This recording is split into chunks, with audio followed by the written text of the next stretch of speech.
A brand new bridesmaid dress for $16. Jeans for less than $12. A gold satin blouse for $2.50.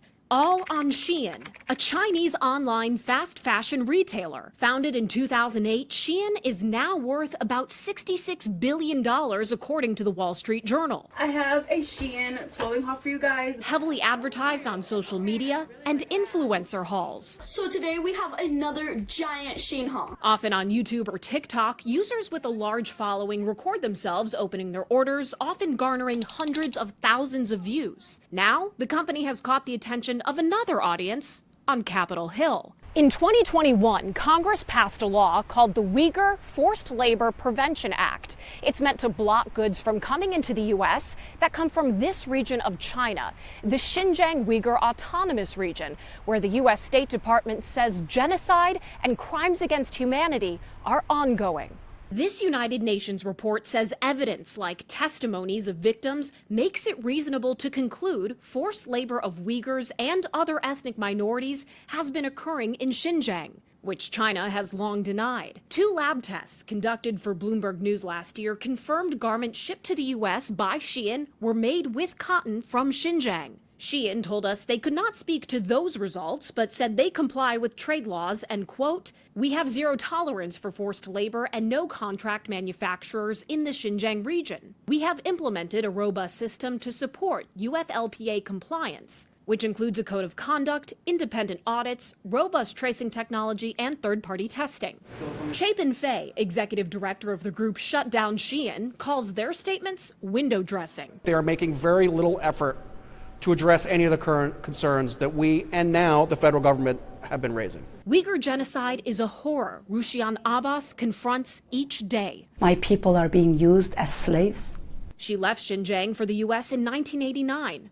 Her family stayed. Since then, her activism to bring attention to human rights atrocities against her people has taken her around the world. Abbas tells us in September 2018, just days after she participated in this panel in Washington, D.C., discussing conditions in China's so-called political re-education camps, her sister Gulshan, a retired medical doctor living in the capital of the Xinjiang region, disappeared. We have heard from third party that she was sentenced harshly. And we have no idea where she's being held at.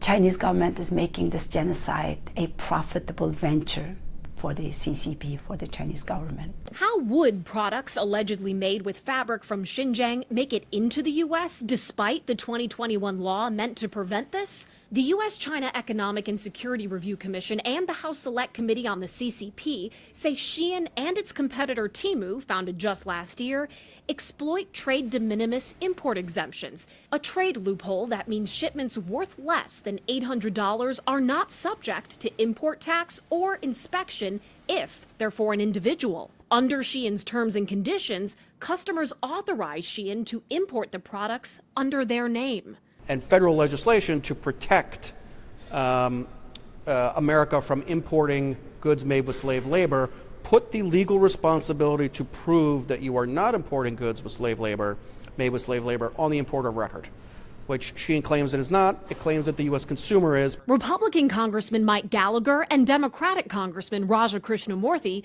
who lead the House Select Committee on the CCP, say the true scale of both Shein and Temu's use of the de minimis provision raise serious concerns about the continued presence of products made with forced labor contaminating American imports. The committee is still investigating, and throughout Congress, calls to close that loophole are getting louder. Shein says de minimis needs to be reformed, but they say to create a level playing field. The company's executive vice chairman told the head of a retail trade association, American consumers receive goods every day from other retailers that may not adhere to globally accepted responsible sourcing and manufacturing practices. But there's been little to no progress in Washington. Until something is done to keep products made with forced labor out of the U.S., Abbas has this plea. Act with your conscience, shop with your conscience, not just for humanity, not just for the Uyghur people, but your own future. Because the real cost of fast fashion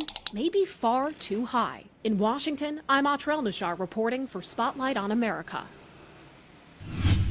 Hi, I'm National Investigative Correspondent Angie Moreski. Thanks for watching Spotlight on America on YouTube. If you enjoy our investigative reports, please consider subscribing to our channel. And if you have a tip for a future investigation, we want to hear from you. Just send your idea to spotlight@sbgtv.com. And we'll see you next time.